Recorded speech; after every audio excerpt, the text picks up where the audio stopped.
अस्सलाम वालेकुम नाज़रीन, आप देख रहे हैं मुकालमा इसरार कसाना के साथ। नाज़रीन, आज का जो प्रोग्राम है इसमें हम कोई तकरीबन 8-9 टॉपिक्स पे बात करने जा रहे हैं। आज डिफरेंट बुके होगा हमारा मुख्तलिफ टॉपिक्स का और it's full of different stuff. तो आज का प्रोग्राम जो है वो आप मिस ना कीजिएगा। इसमें आज हम सबसे पहले बात करेंगे, वज़ीर-ए-आज़म साहब ने आज मोटरवे का इफ्तिताह किया है कराची से लाहौर तक का, और ये 371 अरब रुपए का प्रोजेक्ट है, जिसमें से आज पहला मरहला जो है वो आज इफ्तिताह हुआ है कराची से हैदराबाद का। इसके अलावा आज सदर मुमलिकत अज़रबैजान के दौरे पर हैं, उनका भी ज़रा तजिया करेंगे कि वहाँ पे क्या क्या इंपॉर्टेंस है उस दौरे की और किस तरीके से मुख्तलिफ वहाँ पे प्रोजेक्ट्स साइन हो रहे हैं। नेक्टा के हवाले से ज़रा बात करेंगे कि उसको कैसे एफिशिएंट बनाया जा सकता है। बल्दियाती इंतखाबात का शेड्यूल आ चुका हुआ है और सजाए मौत के ऊपर जो पाबंदी लगाई गई थी, मॉरिटोरियम था, वो तमाम तर सजाए मौत जो है हर तरह की उसके ऊपर से पाबंदी उठा ली गई है, नोटिफिकेशन जारी हो चुका हुआ है। फिर अफगानिस्तान में पाकिस्तान के रोल के बारे में अमेरिका की एक स्टेटमेंट आई है कि पाकिस्तान का रोल बहुत इंपॉर्टेंट है। इसके साथ साथ ईरान न्यूक्लियर डील के हवाले से 47 अमेरिकन सेनेटर्स ने ईरानियन गवर्नमेंट को खत लिखा है जो कि उनके अपनी कॉन्स्टिट्यूशन के खिलाफ है, तो उसका भी जरा तजिया करेंगे। साथ साथ मकबूजा कश्मीर की बात भी करेंगे। लेकिन टू स्टार्ट विद मोटरवे का प्रोजेक्ट, और इस पर हमें बात करने के लिए ज्वाइन कर रहे हैं जनाब निहाल हाशमी साहब, न्यूली इलेक्टेड सेनेटर हैं और उनका ताल्लुक चूंकि सिंध से है, इसकी इंपॉर्टेंस को बखूबी जानते होंगे। उनसे बात करते हैं। निहाल हाशमी साहब, अस्सलाम वालेकुम जी। वालेकुम अस्सलाम। हाशमी साहब, सबसे पहले तो आपको मुबारक जी, बहुत बहुत, और कल माशाल्लाह आप ऑफिशियली सेनेटर बन जाएंगे इंशाल्लाह। तो मुझे ये बताइएगा कि ये जो प्रोजेक्ट है इसकी क्या इंपॉर्टेंस है। वज़ीर-ए-आज़म ने आज इसका इफ्तिताह कर दिया है, बहुत बड़ा प्रोजेक्ट है और पहला मरहला जो है ये 2.5 साल में खत्म होगा इंशाल्लाह।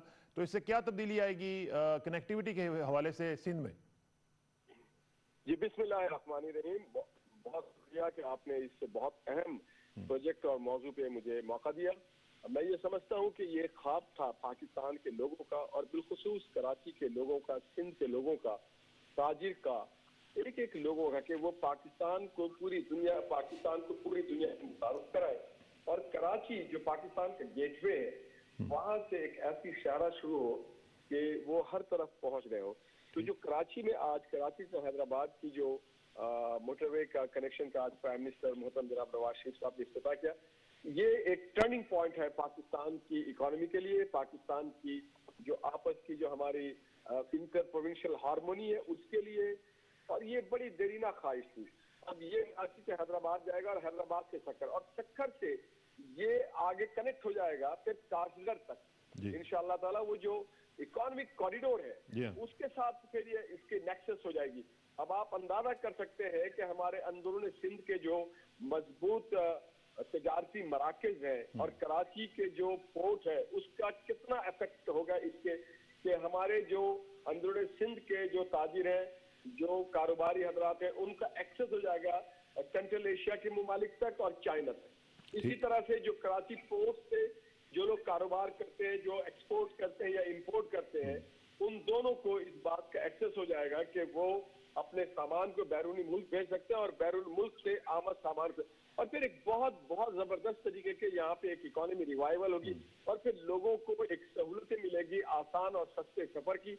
हर आदमी एयरक्राफ्ट और हवाई जहाज की टिकट नहीं खरीद सकता, मगर वो सस्ती चीप इकोनॉमी बस से बैठ के अपने मुल्क के दीगर हिस्सों में जा सकते हैं।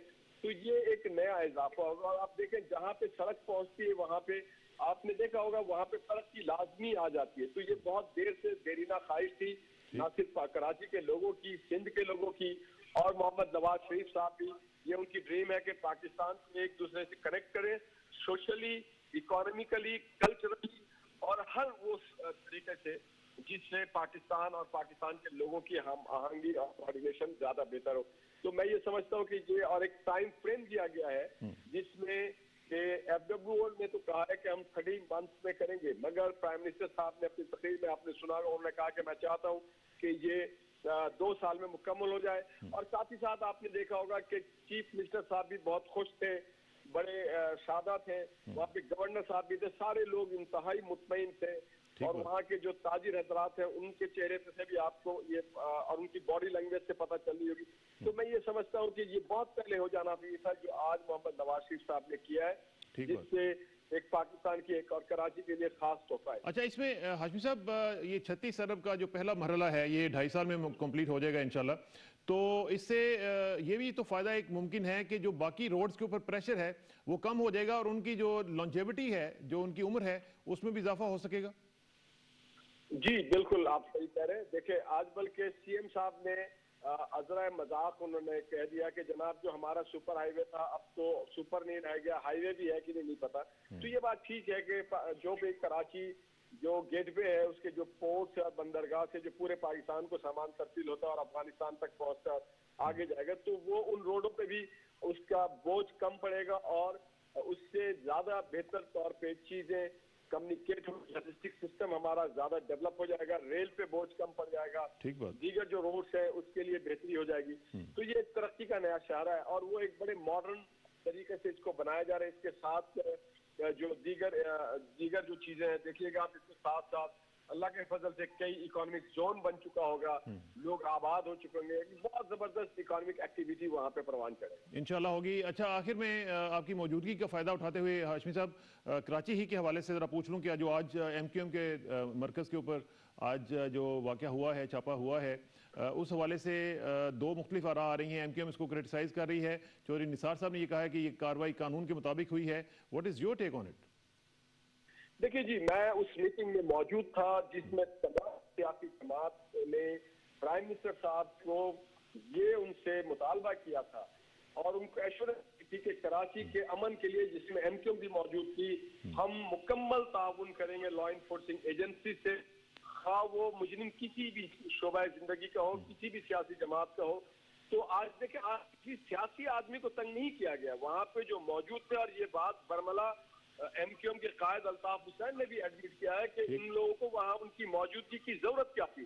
तो उनकी अपनी एडमिशन है कि वहां पे करीब जवार में जो क्रिमिनल हजरात थे और वो फिर बाद में रिफूज लेने के लिए 90 में पहुंच गए और किसी सियासी शख्सियत को, एमएनए, एमपीए, सेनेटर, किसी भी ऐसे जिम्मेदार को जो सियासी मामलात में होते उसे नहीं तंग किया गया, ना उनको हिरासत में लिया गया। ये वो लोग थे जो कोर्टों को मतलूब थे, अदालतों को मतलूब थे, कानून नाफिज करने वालों को मतलूब थे, उनको वहां पे गिरफ्त में लिया गया और वहां से असला बरामद किया गया। ठीक है, चलें, अल्लाह करे कि मामला जो हैं वो हल हो सकें और अच्छे तरीके से हल हो सकें अमीकेबली। और आपका बहुत शुक्रिया निहाल हाशमी साहब, और सी यू टुमारो इंशाल्लाह आपसे मुलाकात होगी। और आपको गुड लक भी कहते हैं और पूरे सेनेट को गुड लक कहते हैं। बहुत बहुत शुक्रिया जी। ये थे निहाल हाशमी साहब, न्यूली इलेक्टेड सेनेटर, और हमसे बात कर रहे थे कराची लाहौर मोटरवे के हवाले से। अब अगले टॉपिक की जानिब बढ़ेंगे और वो है प्रेसिडेंट ऑफ पाकिस्तान जनाब ममनून हुसैन साहब जो हैं वो आज अज़रबैजान पहुँचे हैं और 4 रोज़ा दौरा है उनका। इसकी क्या इंपॉर्टेंस है, इसकी ज़रा तजिया करने के लिए हमें ज्वाइन कर रहे हैं जनाब डॉक्टर रिफत हुसैन साहब, मारूफ तजिया निगार हैं, हमारे उस्ताद भी हैं। उनसे ज़रा बात करते हैं। डॉक्टर साहब अस्सलाम वालेकुम जी। जी वालेकुम अस्सलाम। डॉक्टर साहब, सबसे पहले तो मैं आपसे बात करना चाहता हूँ कि ये जो अज़रबैजान का दौरा है, इसकी क्या इंपॉर्टेंस है, क्योंकि इसकी जो स्ट्रेटेजिक इंपॉर्टेंस है वो इस कदर है कि तमाम दुनिया जो है वो इस वक्त नज़रें लगा के बैठी हुई है सेंट्रल एशिया के ऊपर। तो आज सदर मुमलिकत वहाँ पे गए हैं, तो आप इसको किस नज़र से देख रहे हैं? शुक्रिया बहुत बहुत किसाना साहब। जो सदर पाकिस्तान का दौरा है उसकी दो अहम पहलू हैं। एक तो ये है कि पाकिस्तान ने और अज़रबैजान ने एक कॉन्शियस फैसला किया जब 1991 के बाद सोवियत यूनियन टूटा, उसके बाद Pakistan was one of the first country to recognise Azerbaijan as an independent country. और फिर उसके बाद जो है वो दोनों के तल्लुकात में वो गर्मजोशी आई। और 2012 में जब बाकू के अंदर ईसीओ के कॉन्फ्रेंस सदर उस वक्त के पाकिस्तान के प्रेसिडेंट ज़रदारी साहब ने पाकिस्तान को रिप्रेजेंट किया, तो उससे दोनों ममालिक के दरमियान तल्लुकात में गर्मजोशी आई। तो प्रेसिडेंट ममनून साहब का जो दौरा है उसकी सिग्निफिकेंस इस हिस्टोरिकल कॉन्टेक्स्ट के अंदर है कि पाकिस्तान और अज़रबैजान के दरमियान करीबी तल्लुकात हैं। अज़रबैजान ईसीओ का मेंबर है अलॉन्ग विद पाकिस्तान, और ये एक इकोनॉमिक ब्लॉक जो बनाने की जो कोशिश की जा रही है, तो पाकिस्तान के हवाले से ये बड़ी अहम बात है कि उन्होंने अज़रबैजान को एक अहम मुल्क समझा है। और मैं ये भी कहता चलूँ कि अज़रबैजान अगर ईसीओ के 8 या 9 ममालिक का अगर आप तजिया करें तो उनके अंदर से जो तकरीबन वो मेरे ख्याल में तीसरे या चौथे नंबर के ऊपर है, जिनकी पर कैपिटा इनकम जो है वो $10,000 से भी ज्यादा है। तो और ऑयल रिच कंट्री है और उसकी एक स्ट्रेटेजिक सिग्निफिकेंस भी है। और दोनों ममालिक के दरमियान इस हवाले से मुवाफकत है कि पाकिस्तान का जो तराजा हिंदुस्तान के साथ कश्मीर के मामले से चल रहा है, तो अजरबैजान में नगोर्नो बाग के हवाले से वो भी इसी हवाले से दोनों के जो व्यूज हैं वो कन्वर्जेंट है। तो मैं समझता हूँ कि सदर पाकिस्तान के दौरे से दोनों ममालिक के दरमियान इक़्तिसादी तल्लुकात भी बढ़ेंगे और Pakistan as a significant arm supplier जो है वो अजरबैजान के भी बन सकता है। और दोनों मुल्कों ने मेरे ख्याल में शायद पिछले साल एक दिफाई मुआहदा भी किया था जिसके तहत वो एक दूसरे के साथ जो है दिफाई ताउन को भी बढ़ाएंगे। तो ये जो ट्रेंड्स हैं इसको एक्सेलरेट करने में काफी मदद मिलेगी। ठीक है। अच्छा डॉक्टर साहब, ये जो ईसीओ का तो चले एक एस्पेक्ट है ही सही, लेकिन हम देख रहे हैं कि चाइना का भी इस रीजन में बड़ा इंटरेस्ट है और ख़ासतौर पे हम देख रहे हैं कि अज़रबैजान के अलावा भी कजाकिस्तान वगैरह के जो ममालिक हैं उसमें भी वो काफ़ी इंटरेस्ट ले रहे हैं। और साथ साथ हम अफगानिस्तान में भी देख रहे हैं कि चाइना बड़ा एक्टिवली पार्टिसिपेट कर रहा है वहाँ के पूरे प्रोसेस में। तो चाइना के इस इंटरेस्ट को स्ट्रेटिजिकली हम अपने हिसाब से कैसे यूज़ कर सकते हैं और अफगानिस्तान का जो सिलसिला है उसको मिला के पूरे इस खित्ते में कैसे कनेक्टिविटी का सिलसिला कैसे हो सकता है? जी, वो आपने बड़ी अहम बात की कि चाइना के सेंट्रेशन ममालिक के साथ जो बढ़ते हुए करीबी तल्लुकात हैं और पाकिस्तान और चाइना की दोस्ती जो मिसाली दोस्ती है, दोनों मुल्कों के दरमियान स्ट्रेटेजिक कोलैबोरेशन है। तो उस कॉन्टेक्स्ट में जितने भी पाकिस्तान के जो सेंट्रेशन स्टेट्स हैं बशमूल अजरबैजान के साथ अगर तल्लुकात अच्छे होंगे तो उससे दोनों ममालिक के दरमियान जो बाहमी ताउन है वो बढ़ता हुआ नजर आता है। और चाइना का जो एक एक्टिव रोल है जिसका अफगानिस्तान के बारे से आपने बात की उसके बारे से बड़ा अहम है, क्योंकि चाइना ये चाहता है कि अफगानिस्तान को स्टेबलाइज इस तरीके से किया जाए कि वहां से दहशत गर्दी का खात्मा हो, जो मनफी कुव्वतें हैं वो अफगानिस्तान को डिस्टेबलाइज ना कर सके। तो चीन ने पाकिस्तान और अफगानिस्तान के दरमियान जो बढ़ती कुर्बत है उसको भी बड़ी मुस्बत नजर से देखा है। तो इस ओवरऑल कॉन्टेक्स्ट रीजनल सिनेरियो के अंदर मेरा ख्याल में जो पाकिस्तान और चाइना का जो रिलेशनशिप है वो एक पिवटल लिंक है। और इस लिंक को अगर वस्ती एशिया की रियासतों के हवाले से भी अगर हम देखें तो वो उसकी एक पिवटल सिग्निफिकेंस है। अच्छा, ये जो डॉक्टर साहब ये जो ट्रेड कॉरिडोर की हम बात कर रहे हैं चाइना के साथ मिलकर जो बना रहे हैं उसमें सेंट्रल एशिया की कितनी इंपॉर्टेंस हो सकती है? हम उसको सेंट्रल एशिया को उस एम्बिट में कैसे ला सकते हैं? जी, वो तो बड़ी अहम बात है क्योंकि सेंट्रल एशिया तो जो है वो आपको पता है कि वहाँ पे जो न सिर्फ तेल के ज़खायर है बल्कि हाइड्रो के बहुत बड़े ज़खायर है। तो वो उसके हवाले से जो बाहर की दुनिया की नजरें जमाई बैठी है सेंट्रल एशिया के ऊपर बशमूल अजरबैजान की, जिसको मैंने कहा कि बकू उनका बहुत बड़ा एक ऑयल फील्ड भी है, उनका दारुल हुकूमत भी है। उस हवाले से अगर पाकिस्तान जो है वो अपनी जो है राहदारी के हवाले से जो है ट्रांजिट स्टेट के ऊपर वो सेंट्रल एशिया तक एक्सेस देने में कामयाब हो जाता है इन तमाम मालिक को, तो उसके हवाले से वो पाकिस्तान की अपनी मुसलमान से सिग्निफिकेंस है वो बढ़ सकती है। और पाकिस्तान को ऑयल और गैस पाइपलाइन के हवाले से काफी रेवेन्यू भी हासिल हो सकता है। लेकिन उसके लिए बड़ा अहम है कि पाकिस्तान और अफगानिस्तान के तल्लुकात जो ना से बेहतर हो, बल्कि अफगानिस्तान में अमन जो है वो बरकरार रहे। तो ये जो एक नई जो ऑयल और एनर्जी और कॉरिडोर के हवाले से जो पाइपलाइन डिप्लोमेसी है उसके अंदर मेरे ख्याल में उस हवाले से भी पाकिस्तान और अजरबैजान के दरमियान सदर ममनून के हवाले से के दौरे के हवाले से भी काफी ज्यादा बातचीत होगी और मेरे ख्याल में ताउन के नई राहें भी खुलेगी इंशाल्लाह। अच्छा डॉक्टर साहब, दूसरा टॉपिक जो था मैंने आपसे जो डिस्कस करना है वो कश्मीर के हवाले से है। मकबूजा कश्मीर में जो रिसेंटली इलेक्शंस हुए हैं और एक नई हुकूमत वहाँ पे आई है, बीजेपी के साथ कोलिशन गवर्नमेंट है पीडीपी की, तो इस हवाले से सरताज अजीज साहब ने ये बयान दिया है कि वहाँ पे जो इलेक्शंस हैं वो मुतबादल नहीं हैं प्लेबिसिट के, जो कि यूएन ने कहा हुआ है कि वहाँ पे प्लेबिसिट करवाई जाए। ये हमारा अगरचे लॉन्ग टाइम एक स्टैंड रहा है, लेकिन इसकी टाइमिंग के हवाले से अब आप क्या कहेंगे, इसकी क्या इंपॉर्टेंस हो सकती है और इससे क्या इम्पैक्ट पड़ेगा?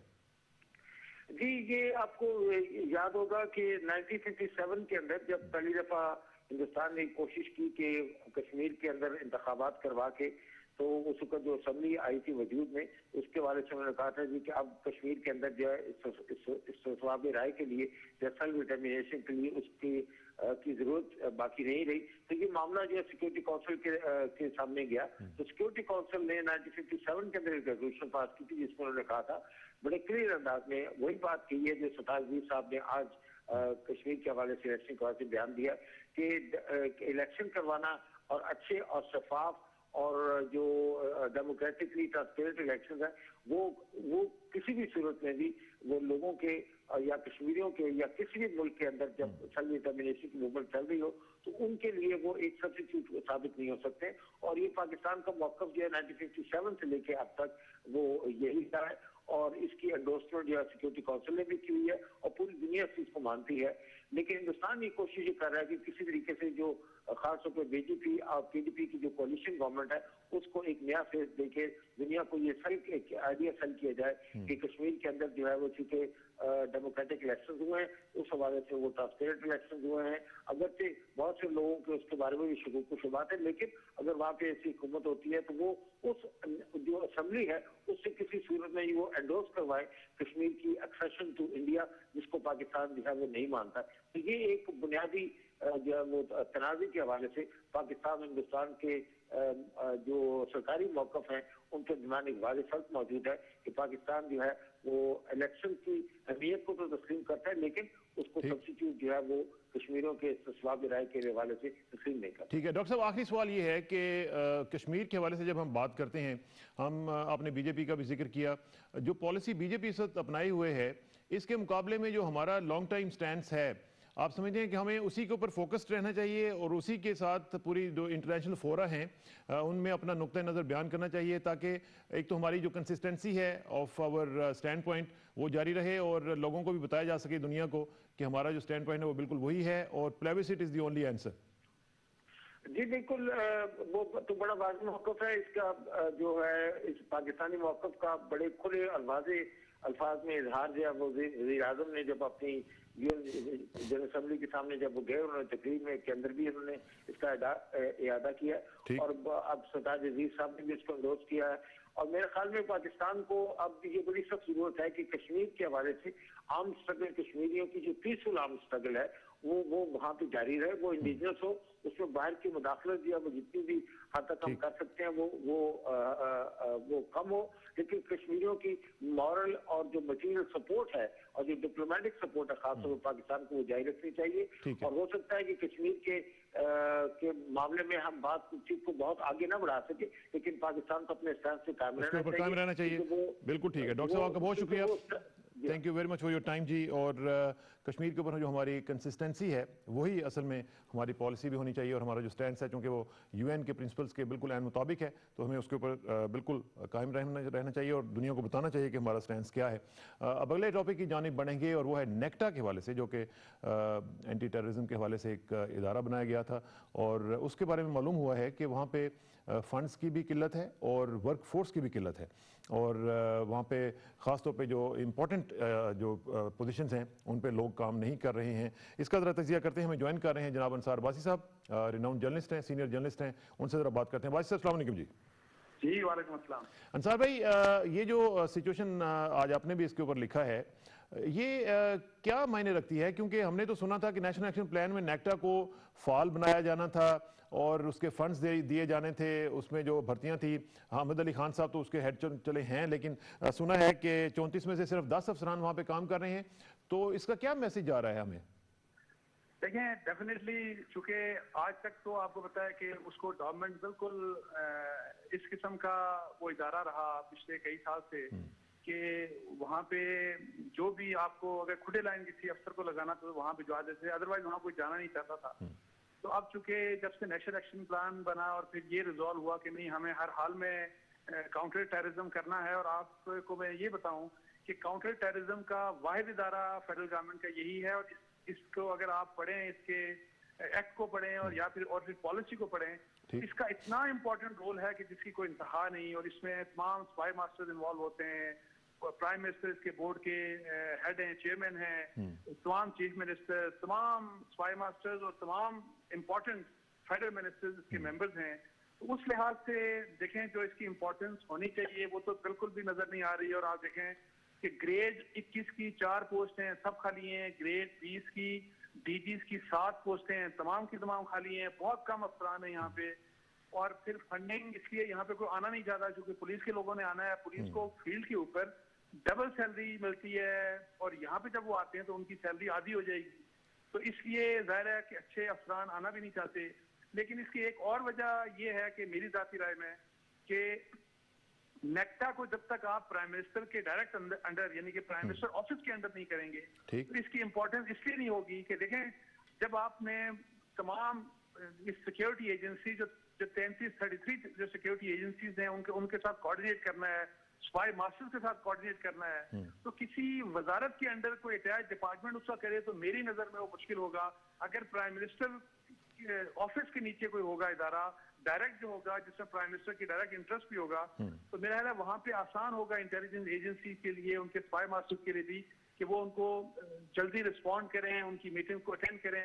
और आप देखें कि आज तक इसके बोर्ड की एक मीटिंग भी नहीं हो सकी, जबकि कानून के तहत हर 3 महीने बाद मीटिंग होनी चाहिए। लेकिन भाई साहब मुझे एक चीज बताएं ना कि ये आपने जो भी पॉइंट्स आपने बताए हैं ये हमें नजर तो आ रहे हैं, लेकिन इसकी वजह क्या है? क्योंकि जब आपको मालूम ही है जब एपीसी हुई थी उस वक्त तो सब लोगों का कंसेंसस था कि इसको एक्टिवेट किया जाए, इसको री एनर्जाइज किया जाए, तो फिर मामला लटका हुआ कहाँ पे है? देखें मामला लटका हुआ कि जी कौन इसको हेड करे, और यही जो मैं आपको बता रहा हूँ कि तो हेड तो मौजूद है ना, हामिद अली खान साहब मौजूद तो नहीं? देखें हेड मौजूद है, लेकिन मुझे सिर्फ आप ये बता दें कि क्या जो हमारी इंटेलिजेंस एजेंसी सारी की सारी हैं, क्या उनके स्पाई मास्टर इस हेड को इनसे इंटरेक्ट करेंगे? और जब ये इंटीरियर मिनिस्ट्री के अंडर होंगे, यहाँ पे माजी में मैं आपको बताऊं ये भी एक काफी अर्सा, क्योंकि यहाँ पे इसके डॉर्मेंट रहने की ये भी वजह है कि सिविल ब्यूरोक्रेसी, सिविलियन और मिलिट्री ब्यूरोक्रेसी के दरमियान ये डिस्कशन बहुत अर्सा रही कि क्या नेक्टा का जो हेड हो वो कोई मिलिट्री का ऑफिसर होना चाहिए या सिविल ऑफिसर होना चाहिए। तो मैं ये समझता हूँ कि इन इश्यूज को देखते हुए एक तो ये कि ज़ाहिर है पाकिस्तान के लिए सबको काम करना चाहिए, जो भी मेरी नजर में तो है जो भी हो, लेकिन मैं जाती तौर पर ये समझता हूँ कि इस जैसे इदारे की इफेक्टिवनेस के लिए प्राइम मिनिस्टर के अंडर डायरेक्ट लाना वहां पे ज्यादा आसान होगा, वहां पे एक इफेक्टिव ये ऑपरेटर्स के तौर पे काम कर सकता है, बजाय इसके कि आप इसको किसी भी वजारत और इवन इंटीरियर मिनिस्ट्री के अंदर डाल दें, तो वहां पे इतना इफेक्टिवनेस हो नहीं सकती। लेकिन भाई साहब अगर प्राइम मिनिस्टर साहब के नीचे भी आ जाता है तो क्या उससे फिर जो जिस माइंडसेट का आप बता रहे हैं कि वो उनके नीचे काम करेंगे, तो क्या फिर वो काम करने के लिए तैयार होंगे उधर वहां पे? देखिए मेरा ख्याल है कि प्राइम मिनिस्टर के अंडर काम इसलिए हो सकता है कि मीटिंग जब भी आप कॉल करेंगे on behalf of prime minister करेंगे, प्राइम मिनिस्टर के ऑफिस में आपकी जगह होगी, सेक्रेटेरिएट आप गैर प्राइम मिनिस्टर ऑफिस में आपकी जगह होगी, वहां पे मेरा ख्याल है कि ज्यादा आसान है।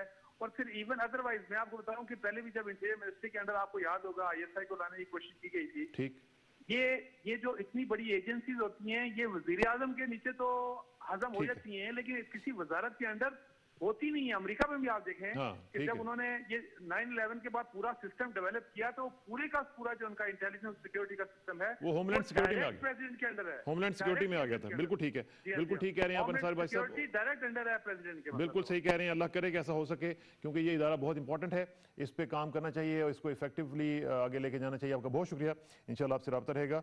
और अगले टॉपिक की जाने बढ़ेंगे और वो है बल्दियाती इंतखाबात। आपको मालूम है कि सुप्रीम कोर्ट की जो इंटरफेरेंस थी उसके बाद ये एक फैसला आ गया है इलेक्शन कमीशन की तरफ से कि बल्दियाती इंतखाबात जो हैं वो इस्लामाबाद में 25 जुलाई और सिंध और पंजाब में 20 सितंबर को होंगे। इसका स्केड्यूल आ गया है। अब इसका क्या इम्पैक्ट पड़ेगा, इसी वाले से बात करते हैं। हमें ज्वाइन कर रहे हैं अहमद बिलाल महबूब साहब, पिलडैट के एग्जीक्यूटिव हेड हैं, उनसे बात करते हैं। बिलाल भाई अस्सलाम वालेकुम जी। वालेकुम अस्सलाम। बिलाल भाई ये जो स्केड्यूल आ गया है सामने, और कितना इम्पोर्टेंट होगा अब बल्दियाती इंतखाबात का इनकाद जो है, और बल्दियाती इंतखाबात जाहिर है कि हुकूमत का एक हिस्सा हुआ करते हैं, तो इसके बाद अब क्या इम्पैक्ट पड़ेगा पॉलिटिकल सिनेरियो के ऊपर, पॉलिटिकल हराइजन के ऊपर? देखिए ये बल्दियाती इंतखाबात हैं, इनकी अहमियत तो बिल्कुल जाहिर बात है, इनके बगैर पूरे जमहूरी निज़ाम की साख के ऊपर सवालिया निशान खड़े हो गए थे कि अगर किसी मुल्क के अंदर बुनियादी सतह पे जमहूरियत नहीं होती और जमहूरी इदारे वजूद में नहीं आते तो फिर पूरी जमहूरी स्ट्रक्चर के ऊपर लोगों के शकों को शुबहात पैदा हो जाते हैं। ठीक। और हमारे लोगों के चूंकि ज्यादातर मसाइल मकामी नौइयत के होते हैं, उनकी पानी की सप्लाई है, सीवरेज है, ड्रेनेज है, सड़कें हैं, सफाई है, ये सारे मामलात ऐसे हैं जिनके लिए मकामी सतह की क़यादत दरकार होती है। और फिर डिजास्टर का मसला है, सैलाब है, खुदा न खासा कोई जल्जला वगैरह आता है, तो ऐसे मौके पे मकामी क़यादत ही सबसे ज्यादा मौसर होती है। और ये पिछले कई सालों से बदकिस्मती से 7-8 साल हो गए हैं, कोई मकामी सतह के इंतखाबात नहीं हुए। तो अब ये इंतखाबात अगर होने की कोई इम्कानात पैदा हो गए हैं तो उससे पाकिस्तान में जमहूरियत मुस्तहकम होगी और मकामी सतह पर लोगों के मसाइल हल होंगे।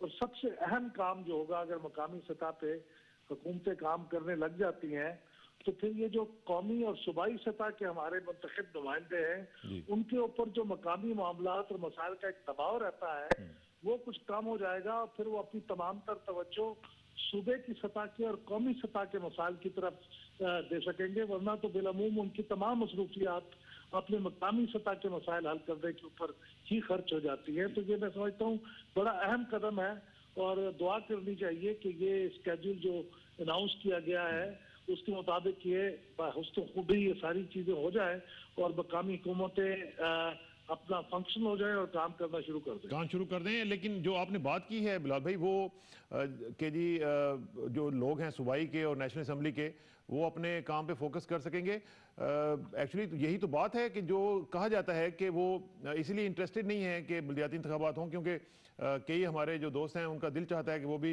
गलियां शलियां बनवाएं, जाके सड़कें सड़कें अपने इलाकों की बनवाएं, तो वो फिर मसला ख़राब हो जाएगा। तो क्या ये माइंडसेट जो है ये इसको इनकरेज करना चाहिए, डिस्करेज करना चाहिए, क्या करना चाहिए?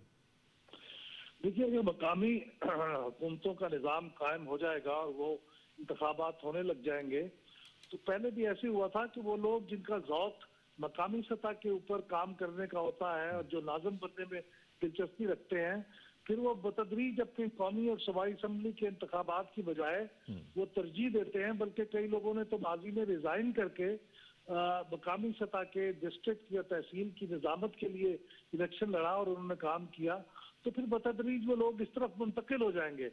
लेकिन इस वक्त चूंकि ये चॉइस नहीं है, लिहाजा वो जाहिर है अवामी खिदमत के काम सर अंजाम देने के लिए उनके पास यही चॉइस है कि या वो सूबाई असम्बली का इलेक्शन लड़े या कौमी असम्बली का इलेक्शन लड़े। अब ये मकामी सतह पे इलेक्शन होंगे तो शायद वो फिर जिन लोगों का ऐसा ज़ौक़ है वो तो मुंतकिल हो जाएंगे। तो ये एक अच्छी बात है, डिवीजन ऑफ लेबर हो जाएगी। जिस सतह पे काम करना चाहता है वहाँ पे जा सकेगा। चलें, अल्लाह करे कि ऐसा हो सके। आपका बहुत शुक्रिया। अहमद बिलाल महबूब साहब हमारे साथ मौजूद थे, फील्ड लाइट के सरबराह हैं और अपना नुक्ता नज़र बल्दियाती इंतखाबात के हवाले से बता रहे थे कि ये वाक़तन आप दुनिया में कहीं भी जाएँ तो जो लोकल गवर्नमेंट्स हैं वो जितनी स्ट्रॉन्ग हुआ करती हैं उतना ही मुआशरा जो है वो उससे बेनिफिट किया करता है। और यहाँ पे भी हमें चाहिए कि जो लोकल गवर्नमेंट्स हैं उनको ज़्यादा से ज़्यादा स्ट्रेंथन किया जाए और ट्रिकल डाउन इफेक्ट जो है उसका समरात तभी आएंगे जब मकामी लेवल पे जो हुकूमतें हैं वो अपना काम करेंगी और इफेक्टिवली काम करेंगी। यहाँ पे एक ब्रेक का वक्त आन पहुंचा है, ब्रेक के बाद वापस आएंगे तो दीगर टॉपिक्स पे बात कर रहे होंगे। Please sit tight, will be right back.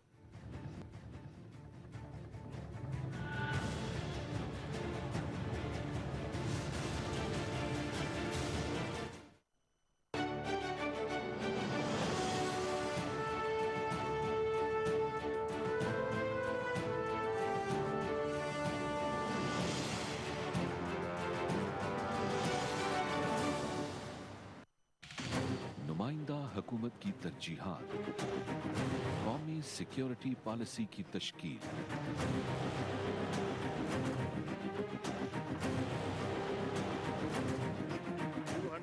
247 members cast their vote for ayes and not a single member voted for noes. Consequently, the bill is passed by the Assembly.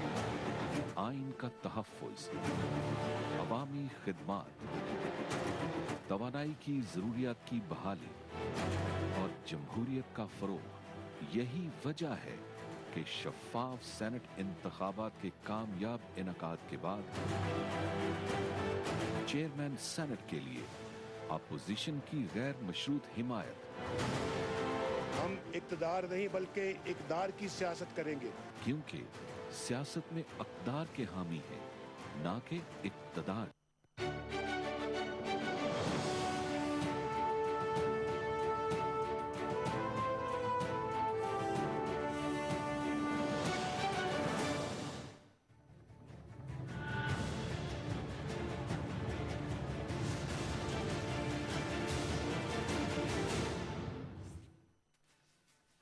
Welcome back नाज़रीन। बात करेंगे अफगानिस्तान के हवाले से। आपको मालूम है कि जो अफगानिस्तान और पाकिस्तान के लिए अमरीकी नुमाइंदे हैं फेल्डमैन साहब, उन्होंने ये कहा है कि पाकिस्तान का अफगानिस्तान के अंदर जो अमन का प्रोसेस है उसमें एक बहुत अहम रोल है।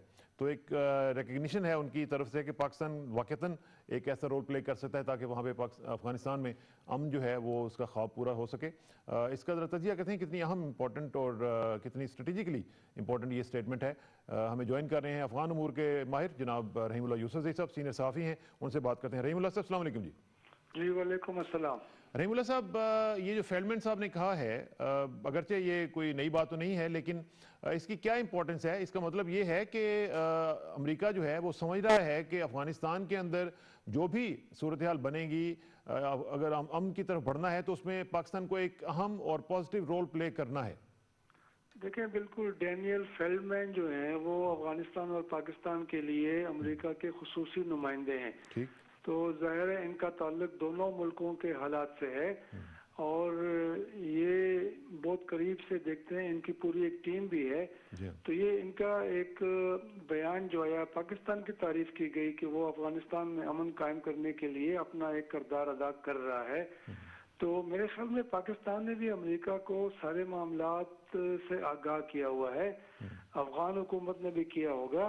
तो ये अमेरिका का भी इसमें मशवरा शामिल है, अमेरिका का ताउन ज़रूरी है।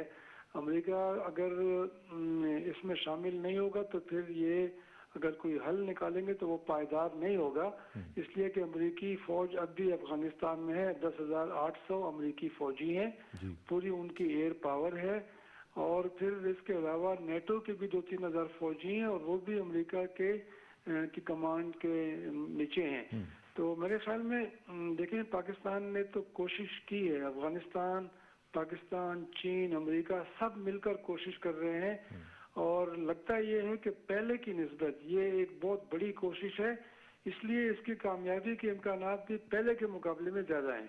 ठीक है। और अफगानिस्तान में जो सूरत हाल इस वक्त हम देख रहे हैं रहीमुल्लाह साहब, उसमें तालिबान का ऑन बोर्ड आना आप देख रहे हैं कि नियर फ्यूचर में ये मुमकिन हो सकेगा, क्योंकि मुज़ाकरात की जो बातें चल रही थी वो कोई जो बेल है वो मंडे चढ़ेगी? देखें, इसके बारे में मेरे ख्याल में कुछ कहना जो है कबल वक्त होगा। अफगान हुकूमत तो तैयारी कर रही है, उनको तो लगता ये है कि पाकिस्तान की तरफ से इतला दी गई है कि तालिबान की बातचीत उनके साथ मुमकिन है, आइंदा जाकर बातचीत हो सकती है। तो डॉक्टर अशरफ गनी तो सारे जो स्टेक होल्डर्स हैं, उनकी पार्लियामेंट है, पुराने मुजाहिदीन कमांडर हैं, लीडर हैं, इनके काबीना के लोग हैं, इनके जो इत्तेहादी हैं डॉक्टर अब्दुल्ला, उनसे मशवरा कर रहे हैं और मेरे ख्याल में उनको उम्मीद है कि बातचीत हो जाएगी। तालिबान ने अभी तक रस्मी तौर पर ये बात नहीं की कि वाकई वो बातचीत करेंगे, वो तो इनकार कर रहे हैं। लेकिन पाकिस्तान में भी हुकाम बड़े मुतमईन है कि मुमकिन है बातचीत शुरू हो जाए। तो मेरे ख्याल में बातचीत तो शायद बिल आखिर शुरू हो जाएगी, लेकिन मुआहिदा करना, उस मुआहिदे के ऊपर अमल दरामद करना, ये बहुत बड़े चैलेंज होंगे। तो इसमें जो सूरत हाल हम देखेंगे अभी आइंदा चंद दिनों में, इसमें भी अमेरिका का आप रोल देख रहे हैं कि अफगान गवर्नमेंट को वो इस तरफ माइल करे कि एक तरफ तालिबान के साथ मुज़ाकरात भी करें और दूसरी तरफ पाकिस्तान के साथ जो ताल्लुकात हैं जिनकी में अंदर हम दिन ब दिन बेहतरी देख रहे हैं, उसमें भी क्या अमेरिका का कुछ किरदार है? देखिए, मेरे सामने पहल तो इस्लामाबाद और काबुल ने की है। इन्होंने ये फैसला किया है कि वो ताल्लुकात को बेहतर बनाएंगे, ताउन करेंगे। तो पहल तो यहाँ से हुई है, लेकिन अमेरिका जाहिर है उसको भी एतमाद में लिया होगा और उसका भी ताउन हासिल है। मेरे ख्याल में अमेरिका के लिए इससे बड़ी अच्छी बात क्या होगी कि उसके दो इत्तेहादी हैं, दोनों का आपस में मसला था, अभी वो मसला हल करने की कोशिश कर रहे हैं। अगर ये आपस में ताउन करेंगे तो फिर दहशतगर्दी से निपटने में आसानी होगी। तो मेरे ख्याल में अमेरिका तो इस सारे प्रोसेस का साथ देगा। लेकिन आप देखें कि अफगानिस्तान में ऐसा नहीं है कि डॉक्टर अशरफ गनी अकेले फैसले कर सकते हैं, उनके इत्तेहादी हैं डॉक्टर अब्दुल्ला, उनकी जरा राय पाकिस्तान के बारे में और तालिबान के बारे में सख्त है। इसके अलावा हामिद करजई जो हैं, उनका जो घर है, दफ्तर है, वो भी जो अशरफ गनी के मुखालफीन है उनका मरकज बन गया है। और हामिद करजई ने कल एक बयान दिया है, वो कह रहे हैं कि अशरफ गनी गलती कर रहे हैं कि वो पाकिस्तान के ऊपर इतना भरोसा कर रहे हैं। तो मेरे ख्याल में इसको भी देखना पड़ेगा। तालिबान में दड़ेबंदी है तो अफगानिस्तान की हुकूमत भी दड़ेबंदी है और पहले इसको दूर करना होगा। तो क्या हामिद कारज़ई साहब के जो स्टेटमेंट्स हैं या जो वो बातें कर रहे हैं, उनके बायर्स भी मौजूद हैं वहाँ पे कुछ अफगानिस्तान के अंदर? देखें, ऐसे लोग तो हैं ना जो उनके साथ रहे, उनकी काबीना में रहे, जिनको उन्होंने फायदा पहुंचाया, वो सारे आहिस्ता आहिस्ता उनके गिर्द इकट्ठे हो गए हैं और हो रहे हैं। और वो हामिद करज़ई ने कल भी ये कहा कि मैं 21 बार पाकिस्तान गया, पाकिस्तान ने मुझसे तावन नहीं किया। वो ये भी कह रहे हैं कि जो 6 अफगानिस्तान के कैडेट्स पाकिस्तान में आए हैं और पाकिस्तान मिलिट्री एकेडमी में उनकी तरबियत हो रही है, ये अशरफ गनी ने गलती की है, ऐसा नहीं करना चाहिए। तो ये उनकी राय बहुत सख्त है और वो अशरफ गनी के ऊपर असरअंदाज होने की कोशिश कर रहे हैं। फिलहाल तो अशरफ गनी ने उनकी बात नहीं मानी, लेकिन अगर अशरफ गनी कोई नताइज न दे सके, अगर बातचीत न हुई, बातचीत में पेशरफ्त नहीं हुई, तो फिर मेरे ख्याल में अशरफ गनी की पोजीशन कमजोर हो जाएगी। ठीक है, आखिर में सिर्फ ये बताइएगा कि कुनड़ वाली जो सूरत हाल थी उसमें कुछ बेहतरी आ रही है? क्या खबरें हैं वहाँ से? जो ऑपरेशन किया था उसके कुछ नताइज सामने आए हैं? और क्या जो हमारे लोग वहाँ पे बैठे हुए हैं उनके ऊपर कुछ घेरा तंग हो रहा है? देखें, हमारी जो इतला ये है कि ये पाकिस्तानी तालिबान है वो जरा बिखर गए हैं। उनके खिलाफ जब कार्रवाई हुई, ड्रोन हमलों में इजाफा हुआ, कुनड़, नूरिस्तान, निंगरहार, तो उनकी जो वहाँ पे एक जगह पे इकट्ठा होना जरा मुश्किल हो गया है। अफगान हुकूमत ने जो कुनड़ में कार्रवाई की थी डांगाम के जिले में, वो तो अफगान तालिबान के खिलाफ थी, लेकिन वहाँ पे कुछ पाकिस्तानी तालिबान भी थे और वो मेरे ख्याल में वहाँ से फरार हो गए। अलबत्ता जो फौजी कार्रवाई हुई, हवाई फौज ने कार्रवाई की, अमेरिकियों ने ड्रोन हमला किया निंगरहार में, मोमन दरा के इलाके में, वहाँ पे 25 पाकिस्तानी तालिबान मारे गए हैं। और फिर निंगरहार में जो कार्रवाई हुई, ड्रोन हमले हुए, उसमें उमर खालिद खुरासानी जख्मी हुए, उनके 9 साथी मारे गए। तो ये पाकिस्तानी तालिबान है, पाकिस्तान के ऊपर ये लोग हमले करते हैं, तो ये थोड़ा बहुत तो इनको नुकसान हुआ है। और मेरे ख्याल में जो वो बिखर गए हैं, उनके जो मराकज हैं वो ज़ाहिर है भी कमज़ोर हो गए हैं। तो ये एक पाकिस्तान को इससे काफ़ी तसल्ली हुई है और पाकिस्तानी हुकाम बार बार कहते हैं कि वो मुतमईन है अफगान हुकूमत पाकिस्तान के दुश्मनों के खिलाफ भी कार्रवाई कर रही है। ठीक है, बहुत शुक्रिया रहीमुल्लाह साहब आपका, और इंशाल्लाह आपसे रब्ता रहेगा। नाज़रीन, ये जो अफगानिस्तान की सूरत हाल है इसमें अगर हम देखें तो बड़ी अपॉर्चुनिटीज़ हैं, और जो कारज़ई साहब अगर बातें कर रहे हैं तो उन्हें शायद ये मालूम नहीं है कि इस वक्त उनका दौर ख़त्म हो चुका हुआ है, और ज़रूरी ये है कि पाकिस्तान के साथ मिल के इस खित्ते में अमन के लिए कोशिशें की जाएँ, क्योंकि अफ़गानिस्तान में अगर अमन है तो पाकिस्तान में अमन बहुत ज़रूरी हो जाएगा, और अगर पाकिस्तान में अमन होगा तो उसका फ़ायदा अफ़गानिस्तान को होगा। तो इस हवाले से अशरफ गनी साहब ने जो पॉलिसी इख्तियार की है, मैं समझता हूँ कि बहुत ही प्रैग्मेटिक है, और इसमें उन्हें हमें अप्रिशिएट भी करना चाहिए, और इंटरनेशनल कम्युनिटी भी ऑन बोर्ड है। ख़ासतौर पर अमेरिकन का जो आज आपने जो फेल्डमैन साहब का जो स्टेटमेंट मैंने आपको बताया कि पाकिस्तान का एक बड़ा अहम रोल है अफ़गानिस्तान की पीस प्रोसेस में और रिकन्स्ट्रक्शन में, तो इसको हमें एक ज़रा इंपॉर्टेंस देनी चाहिए और देखना चाहिए कि इसके आगे जाके क्या असमरात होंगे। तो जो लोग भी इसको डिरेल करने की ख्वाहिश रखते हैं या ख्वाब रखते हैं, उनको चाहिए कि वो इस तरह के काम ना करें, क्योंकि इसका फ़ायदा उनको नहीं होने वाला है। पहले उन्होंने काफ़ी देर कोशिश की कि पाकिस्तान को पीछे रखते हुए इंडिया के साथ मामलात को आगे बढ़ाया जाए, लेकिन वो पॉलिसी जो थी वो बूमरैंग कर गई और इस तरह उसका कुछ फ़ायदा नहीं हो सका। अगले टॉपिक की जानी बढ़ेंगे, और वो है अमेरिका और इसराइल और ईरान। ये जो एक ट्राइलैटरल एक सिलसिला बना हुआ है, पिछले दिनों आपने देखा कि अमेरिकन कांग्रेस में नेतन्याहू साहब जो इजरायली प्राइम मिनिस्टर हैं उन्होंने खिताब किया और against the wishes of the president of the United states किया। तो इसका क्या इम्पैक्ट पड़ा, और अभी एक जो ताज़ा तरीन सूरत हाल है वो ये हुई है कि 47 सेनेटर्स ने एक ख़त लिखा है ईरानियन गवर्नमेंट को कि आप ये जो न्यूक्लियर डील कर रहे हैं साइन इसके अमेरिका के साथ, इसको आप साइन ना करें। अगर आप साइन करेंगे तो कल को ओबामा साहब तो जाने वाले हैं, हम इसको ऑन नहीं करेंगे, क्योंकि इसके बाद जो कंट्रोल है ज़ाहिर है कि वो रिपब्लिकन्स का है, और उनको चांस भी ये नज़र आ रहा है कि शायद प्रेसिडेंट भी उनके बन जाएंगे। तो ये उन्होंने कहा है। इसी वाले से चलते हैं वाशिंगटन, बात करते हैं जनाब डॉक्टर जाहिद बुखारी साहब के साथ, जो कि रिनाउंड इंटेलेक्चुअल हैं वहाँ पे और रिसर्च स्कॉलर भी हैं। उनसे बात करते हैं। डॉक्टर अस्सलाम वालेकुम जी। डॉक्टर जाहिद बुखारी साहब, ये जो एक सूरत हाल हम देख रहे हैं, एक ये वैसे नोवल किस्म की सिचुएशन है जो पहले कभी देखी नहीं थी कि अमेरिका का सबसे स्ट्रॉन्गेस्ट और स्टॉन्च एलाई जो है वो आके यूएस कांग्रेस में एम्बेरस कर रहा है यूएस प्रेसिडेंट को, और जो भी हो, लेम डक भी हो, लेकिन है तो यूएस प्रेसिडेंट। तो एक तो वो ज़रा मुझे बताएं, और दूसरा ये बताएं कि जो लेटर उन्होंने 47 सेनेटर्स ने लिखा है ये 1799 का जो लोगर एक्ट है उसकी खिलाफ वर्जी है, तो क्या इसके ऊपर कुछ कार्रवाई होगी, क्योंकि ये contrary to the constitutional norms है? जी जी, मेरा कॉन्स्टिट्यूशनल नॉर्म का तो खैर थोड़ा सा डिबेटेबल है, लेकिन तो दोनों ही चीजें जो हुई हैं वो आम जो सियासी रवायात हैं, जो एक रख रखाव और रवायात होती हैं जी। उसके बरक्स हुआ है। तो पहली जो आप बात कर रहे हैं वो तो चूंकि उसमें कई फैक्टर शामिल हैं। नंबर एक कि जो रिपब्लिकन है, और रिपब्लिकन में भी जो बड़ी टी पार्टी का सेक्शन है और बहुत ही शदीद कंजर्वेटिव, उनको ओबामा का सदर होना और सदर के बाद बेशुमार जो उनके इक़दामात हैं, पॉलिसीज हैं, वो कतल हजम ही नहीं हो रही। सही बात। और आप इतना ये देखते हैं कि बेशुमार जो सर्वेज आते हैं तो रिपब्लिकन की तादाद, वो परसेंटेज बढ़ती जा रही है जो ओबामा को मुसलमान समझती है, या ओबामा के बारे में कि वो अमेरिकन है ही नहीं, उसकी ट्रेनिंग भी ऐसी नहीं हुई, उसको अमेरिका की कदर ही नहीं है। तो वो बहुत ही शिद्दत है उनकी तरफ से, इसलिए वो हर चीज को अनडू करना चाहते हैं।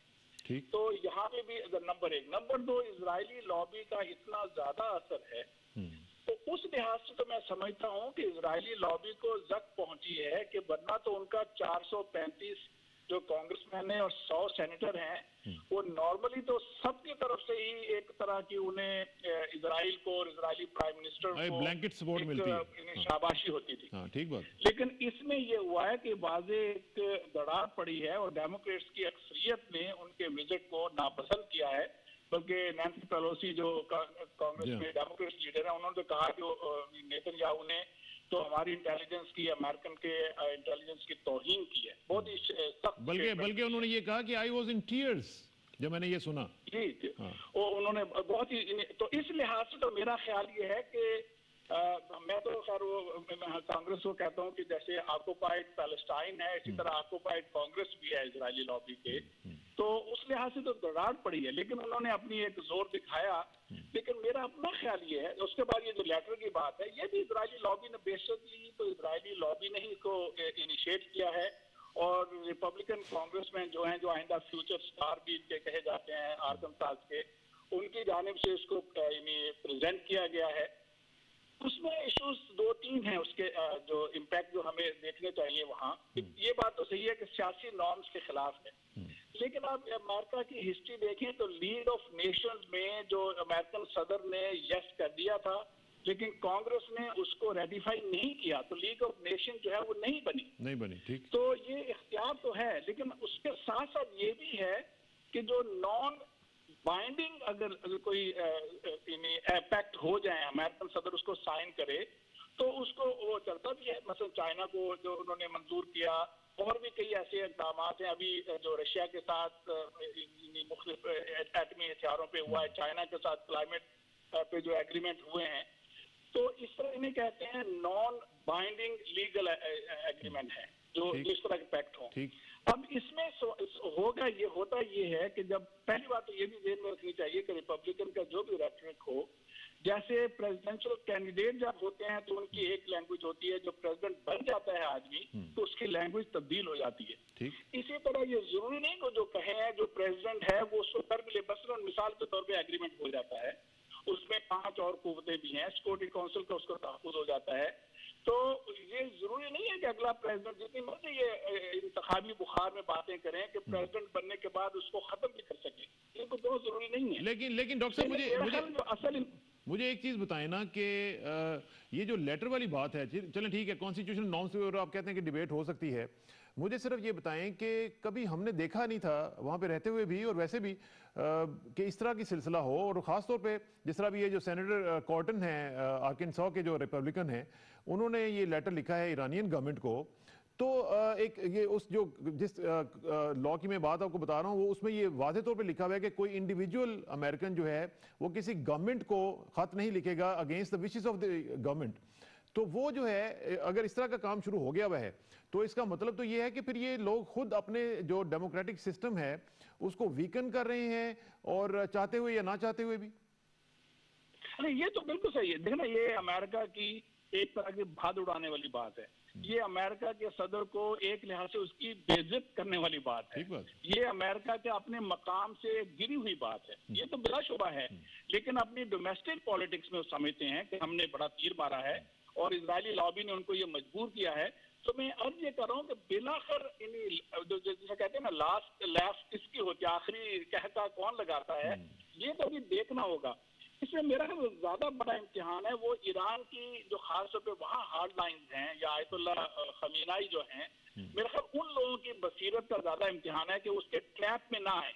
ये तो चाहते हैं कि ईरान की तरफ से रिफ्यूजल हो जाए, लेकिन मेरा जहाँ तक फजा है इस वक्त इंटरनेशनल, अगर कोई एग्रीमेंट हो जाता है एक रीजनेबल, तो मेरा अपना ख्याल जिस तरह की फजा है वो इस सारे बुखार के बावजूद और ये बड़ी ही अनप्रेसिडेंटेड जो इन्होंने गलत हरकत की है, ये अगला प्रेसिडेंट अगर रिपब्लिकन आए भी जाए तो ये भी जरूरी नहीं है कि रिपब्लिकन प्रेसिडेंट आए, तो उसके लिए कोई इतना आसान नहीं होगा इसको खत्म करना। ठीक बात है, लेकिन एक चीज मुझे जरूर बताइएगा कि अगर हम ये सूरत हाल देखते हैं तो मुझे याद है कि तकरीबन 20 साल से तो मैं देख रहा हूं कि नेतन्याहू साहब जो हैं उर्फ बीबी साहब, वो उनको कुछ ऑब्सेशन है ईरान के बारे में। जो आज वो स्टेटमेंट्स देने को नई नहीं है, ये 20 साल पहले भी दिया करते थे। लेकिन एक अजीब डायकॉटमी है डॉक्टर साहब के हम देखते हैं कि प्राइम मिनिस्टर ऑफ इजराइल जो है वो एक स्टेटमेंट दे रहा है, लेकिन मुसाद जो उनकी अपनी इंटेलिजेंस एजेंसी है वो उनकी बात को नहीं मान रही और वो वेरीफाई नहीं कर रही उनके क्लेम्स को, और वो कहते हैं कि ईरान का जो न्यूक्लियर प्रोग्राम है वो अभी उस तरह नहीं है जिस तरह के प्राइम मिनिस्टर साहब क्लेम कर रहे हैं। तो ये जो डायकॉटमी है इसको क्या कहेंगे आप? देखिए, बात ये मैं आपको सही अर्ज करूं, मैंने एक दफा एक इजरायली प्रोफेसर से जिसकी क्रिश्चियन बीवी है जो बड़ी पैलेस्टीनियन कॉज के लिए काम करती है, मुझे उसके साथ मौका मिला, तो मैंने उससे सवाल ये किया कि भाई यहाँ ये जो कुछ आप पैलेस्टीनियन के साथ कर रहे हैं इजराइल में, तो जो इजराइल के मजहबी लीडर हैं, जो सियासी लीडर हैं, क्या उनके जमीर पे कुछ भी नहीं होता कि जिस विक्टिमहुड की वो बात करते हैं उसी का शिकार वो पैलेस्टीनी को कर रहे हैं। उसने मुझे बहुत ही दिलचस्प 3 एस्पेक्ट बताया। उसने कहा देखो बहुत ही क्विकली कि मसला ये है कि आप ये साइकी को समझें, इजरायली जूश साइकी को समझें, और ये 2000 साल से है जो मुसलसल इन पे जुल्म होता रहा है। नंबर 1, इनको खतरा यह है कि किसी भी फाइन मॉर्निंग अमेरिकन सदर का दिमाग फिर जाएगा और वो सारा कुछ मलियामेट कर देगा और हमें तबाह कर सकता है। ठीक। नंबर 2, किसी वक्त हमास के जो गुलेल नुमा रॉकेट हैं ये इतने एडवांस हो जाएं कि ये बड़े खौफनाक हथियार हम पे गिरा दें, इसलिए ये बिल्कुल इब्तदा से ही उनको तबाह करना चाहते हैं और खत्म करना चाहते हैं। और अमेरिकन सदर के लिए पूरी कांग्रेस पे और मीडिया पे और बिजनेस पे हर जगह उन्होंने घेरा डाला हुआ है। नंबर 3, उनको यह है कि कोई भी सरफिरा हुक्मरान, चाहे वो एदी अमीन हो, चाहे वो अहमदी निजाद हो या ईरान हो या कोई और मुल्क हो या अरफात हो, कोई भी ऐसा हुक्मरान अगर उसको कोई एटॉमिक का मिल गया तो वो पागलपन में हमारे खिलाफ इस्तेमाल कर देगा। ये साइकी है, तो उसकी प्रिवेंशन के लिए वो हर कदम जो बज़ाहिर अकल के खिलाफ है वो भी लेने को तैयार हो जाते हैं। ठीक बात है। तो मैं तो जब भी इनके इक़दाम देखता हूँ जो बज़ाहिर कॉमन सेंस के, आम अकल के सख्त खिलाफ होते हैं, तो फिर मैं उसका जवाब सोचता हूँ कि वो इस तरह उसमें ओवरवेल्म है, इस तरह की सोच में, तो वो हर भी अजीब और गरीब कदम उठाने को तैयार हैं। और यही आपने देखा है ईरान के बारे में भी। एक बात मैं और कह दूं, अमेरिका की भी पॉलिसी जो ईरान के बारे में है ना, ये रिपब्लिकन की भी आप जो ईरान के बारे में कहते हैं, देखिए आखिरी एनालिसिस में इसको कहते हैं शदीद तनकीद है एक दूसरे पे, लेकिन मिडिल ईस्ट में पॉलिसी यकसा है। आप ये भी पिछले 15-20 साल का जायजा लें तो ये भी एक डायकॉटमी हमारे सामने आती है। तो उसका भी मेरा ख्याल अपने जो पाकिस्तान में सोचने समझने वाले लोग हैं और मुस्लिम ममालिक में और जगहों पे हैं, उनको इसका भी जायजा लेते रहना चाहिए। बिल्कुल लेते रहना चाहिए, इंशाल्लाह लेते रहेंगे। डॉक्टर साहब का बहुत शुक्रिया, इंशाल्लाह आपसे रब्ता रहेगा। और नाजरीन, ये जो बात डॉक्टर साहब कर रहे थे इसमें डायकॉटमीज़ ही डायकॉटमीज़ नज़र आती हैं। एक तरफ हम देख रहे हैं कि ईरान का मामला चल रहा है, दूसरी तरफ मिडल ईस्ट के दूसरे मामला चल रहे हैं, IS का मामला चल रहा है, इसमें अजीब अजीब किस्म की पॉलिसीज़ चल रही हैं, डायकॉटमीज़ भी हैं। और अभी रिसेंटली आपने एक और ऑब्सेशन देखा कि प्रेसिडेंट ओबामा साहब ने अब वेनेजुएला को कह दिया है कि वो हमारे लिए बिगेस्ट थ्रेट बन चुके हैं, क्योंकि उनके प्रेसिडेंट ने 1-2 स्टेटमेंट्स ऐसी दी, तो अब वो वेनेजुएला के साथ मामला जो हैं वो यूगो चावेज़ के बाद अब मज़ीद बढ़ने शुरू हो जाएंगे, और खुदा न खास्ता अगर टेंशन्स बढ़ी तो उस खिते के लिए वो अच्छा नहीं होगा। तो तो ये जो चीज़ें हैं, ये मेरा ख्याल है कि अब अमेरिकन को भी चाहिए कि वो किसी को आराम से भी रहने दें, तो इससे मामला जो है वो ख़तरनाक हद तक आगे बढ़ सकते हैं। अब देखें कि एक ज़माने में कितना पीसफुल हुआ करता था इराक और सीरिया और ये सारा खिता जो था, लेकिन अब देखें they are up in flames, और उसमें अब पता नहीं मामला कहाँ तक बढ़ेंगे। हम इनका जायज़ा लेते रहेंगे और मुख्तलिफ लोगों से बात करके इनके तज्जियाजात जो हैं वो आपके साथ शेयर करते रहेंगे। यहाँ पर आज का प्रोग्राम ख़त्म करते हैं। आखिर में दुआ कि मेरी इज़्ज़त के लिए काफ़ी है कि मैं तेरा ही बंदा हूँ, मेरे फ़ख्र के लिए काफ़ी है कि तू ही मेरा परवरदिगार है। तो बिल्कुल उसी तरह है जिस तरह मैं चाहता हूँ, मुझे भी उसी तरह बना दे जिस तरह तू चाहता है। स्पुरदम बतो मैं खेशरा तू दानी हिसाब कम व बेशरा। मुझे इसरा किसानों को इजाज़त दीजिए, इंशाल्लाह जल्द मुलाकात होगी। अल्लाह हाफ़िज़।